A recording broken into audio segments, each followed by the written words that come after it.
Doctor मील, ये कितना as Bharatiya Janata party इसको इसको लगातार हम लोग ये देख रहे हैं कि एज लेने की कोशिश करती है कि जब भी विपक्ष का कोई नेता प्रधानमंत्री या नरेंद्र मोदी को लेकर कोई सवाल करता है तो ये कहा जाता है कि वो प्रधानमंत्री के ऊपर हमला है। क्या इस तरीके की जितने भी आक्षेप हैं, सवाल हैं, वो सारे प्रधानमंत्री के माने जाएंगे या फिर भारतीय जनता पार्टी के नेता नरेंद्र मोदी के ऊपर माने जाएंगे? क्योंकि भाई मंगलसूत्र हो या मुजरा, बात तो नरेंद्र मोदी जी ही कर रहे थे।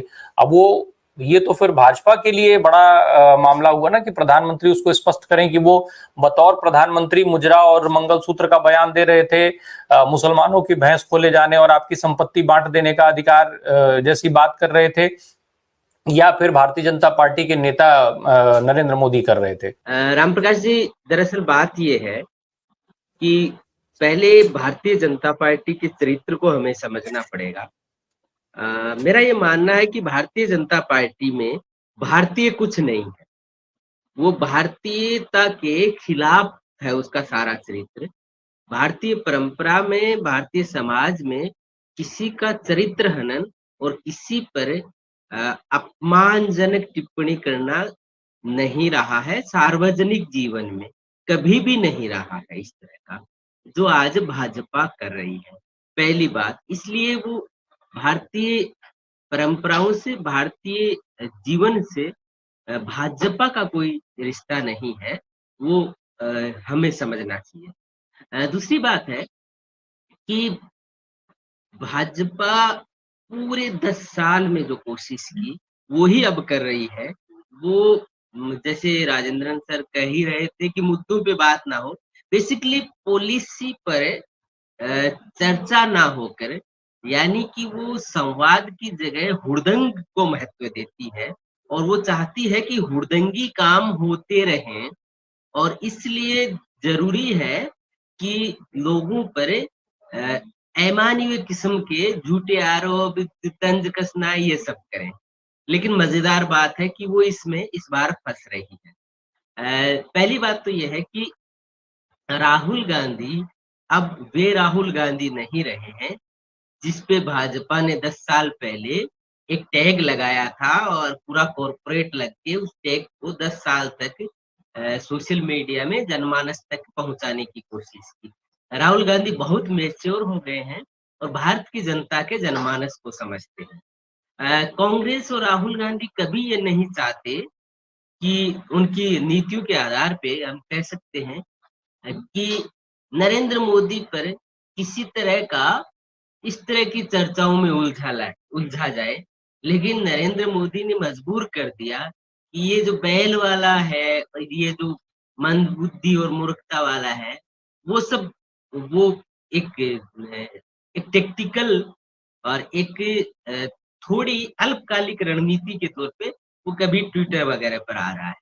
बात यह है कि विपक्ष कितना ही नरेंद्र मोदी अपने आप को बचाने की कोशिश करे, विपक्ष उनको खींच कर पॉलिसी के सवालों के मैदान में ले आएगा, तो वो बच नहीं सकते।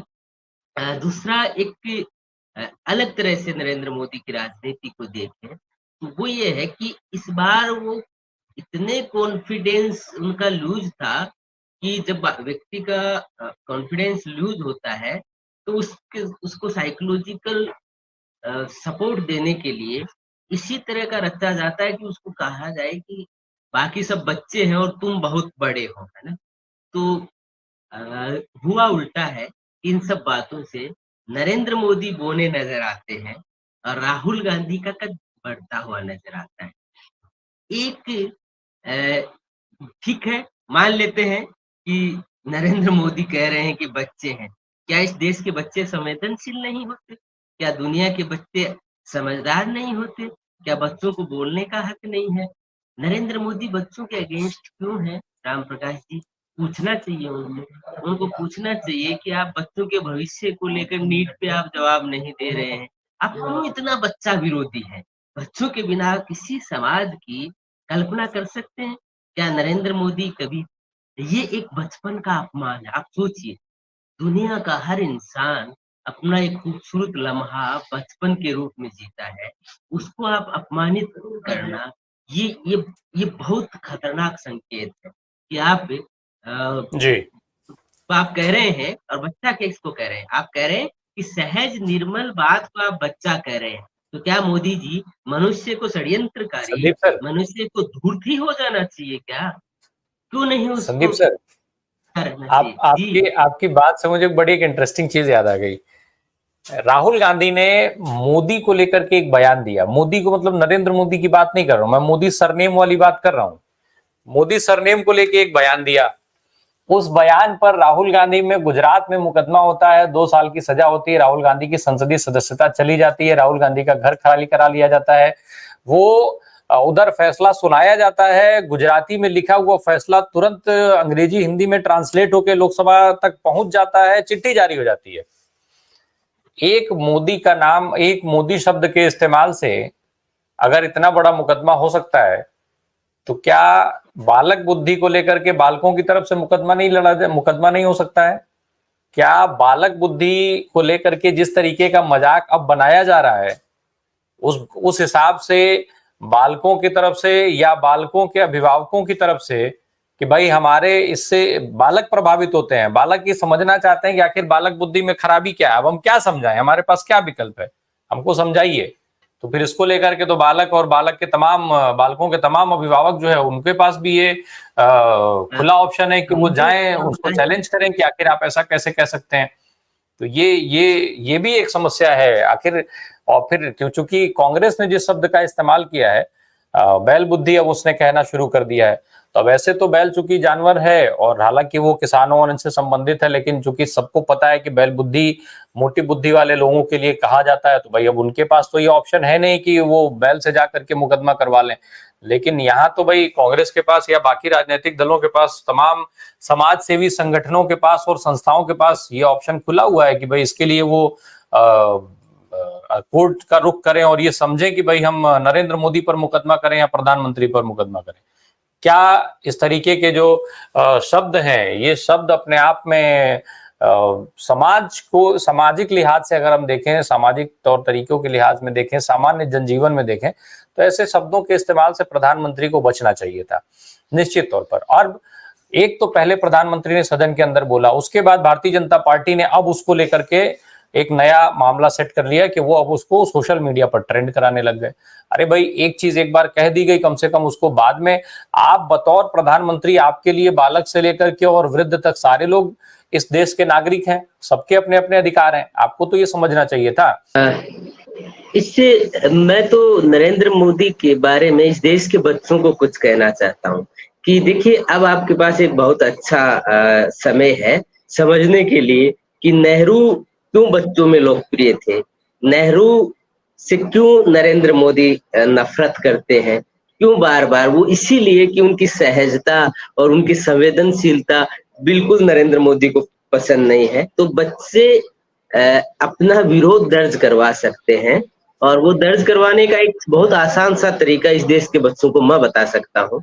वो ये है कि आपके घर में जब भी टीवी चले और टीवी में खबर आए और उनकी तस्वीर आए, तो आप बटन बंद कर दीजिए और आप बता दीजिए कि हम बच्चे हैं और हम अपने माँ बाप के प्रिय हैं, हम समाज को सबसे पहले हम संवेदनशील हैं और वो भविष्य है। एक बात बताइए मुझे, जो कई बार बहुत पीड़ादायक लगती है, कि क्या भारतीय जनता पार्टी में इस तरह के नरेंद्र मोदी के व्यवहार से भाजपा के लोग क्यों अभी भी खुलकर बोलने से डर रहे हैं? जबकि आप सोचिए कि कितने सारी चीजों के बाद में राहुल गांधी जिस तरीके से एक विपक्ष का नेतृत्व कर रहे हैं और जिस तरीके से बोल रहे हैं, भाजपा को बोलना चाहिए। ये सिर्फ इसलिए नहीं कि आप भाजपा चुप रह जाएगी, भाजपा के लिए बहुत खतरनाक है। बीजेपी को मोदी जी नहीं छोड़ेंगे, समेट के जाएंगे, और समेट के जाएंगे तो बीजेपी के जो भारतीय जनता पार्टी में बच्चे हैं ना, जो आज जो एबीवीपी में है बच्चे, उनका भविष्य नहीं है। उन बच्चों से कह दीजिए कि उनका कोई फ्यूचर नहीं है जब तक वो बोलेंगे नहीं, जब तक उतरेंगे नहीं। तो एक नैतिकता, न्यूनतम नैतिकता भी नरेंद्र मोदी अब खोते जा रहे हैं। हाँ, इसका एक प्रभाव ये पड़ेगा कि उनकी ये अस्थिरता, ये बौखलाहट ये बताती है कि वो या तो चुप, थोड़े समय बाद में या तो चुप रहना पड़ेगा, सारे बच्चों के इश्यू आएंगे, सारे युवाओं के इश्यू आएंगे, बेरोजगारी से लेके परीक्षा, सब कुछ, पेपर लीक, सब कुछ आएंगे। तो नरेंद्र मोदी कब तक इनको टालते रहेंगे? जी और जी इसका राजेंद्र, ठीकरा विपक्ष पे नहीं फोड़ सकते। जी